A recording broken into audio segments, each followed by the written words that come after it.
Hello guys, welcome back to my channel. It's me, Ben's vlog. ചോറ് കൊണ്ടൊരു അടിപൊളി വടയായാലോ എങ്ങനെയെന്നല്ലേ video ഇട്ടപ്പോൾ അതിന് മുന്നേ വീഡിയോ ഇഷ്ടപ്പെടുകയാണെങ്കിൽ ലൈക്ക് ചെയ്യുക, ഷെയർ ചെയ്യുക, സബ്സ്ക്രൈബ് ചെയ്ത് സപ്പോർട്ടാക്കാം.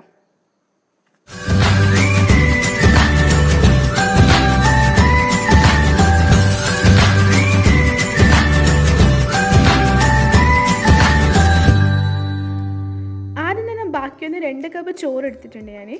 ഇനി അതിലേക്ക് പച്ചമുളക്, ഉള്ളി, ഇഞ്ചി, കറിവേപ്പില അല്ലെങ്കിൽ മല്ലിച്ചപ്പ് എല്ലാം ഇട്ട് കൊടുക്കുക. പിന്നെ അതിലേക്ക് 1 കപ്പ് കടലപ്പൊടി ഇട്ട് കൊടുക്കുക.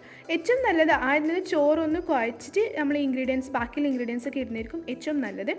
അതുപോലെ തന്നെ നിങ്ങൾക്ക് കുറച്ചും കൂടി സ്പൈസിനെസ് വേണമെങ്കിൽ കുറച്ചും കൂടി മുളക് പൊടി ഇട്ട് കൊടുക്കാം.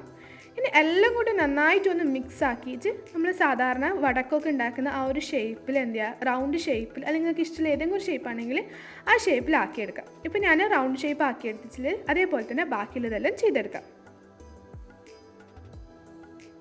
ഇനി ഇത് നല്ല ചൂടിൽ ഓയിൽ ഇട്ട് നന്നായിട്ടൊന്ന് ഡീപ് ഫ്രൈ ചെയ്തെടുക്കാം. ഇതിലിപ്പോൾ എനിക്ക് 12 വട കിട്ടിയിട്ടുണ്ട് 2 കപ്പ് ചോറിൽ. അപ്പോൾ ഏകദേശം ഈ ഒരു കളറായാൽ നമുക്ക് മാറ്റി വെക്കാമെന്ന്. അതേപോലെ ബാക്കി തന്നെ ചെയ്തെടുത്താൽ ക്രിസ്പി ആയിട്ടുള്ള റെഡിബിൾ ചോറ് വട റെഡി ആയിട്ടുണ്ട്. അപ്പോൾ എല്ലാം ട്രൈ ചെയ്ത് നോക്കാം. വീഡിയോ ഇഷ്ടമായെങ്കിൽ ലൈക്ക് ചെയ്യുക, ഷെയർ ചെയ്യുക.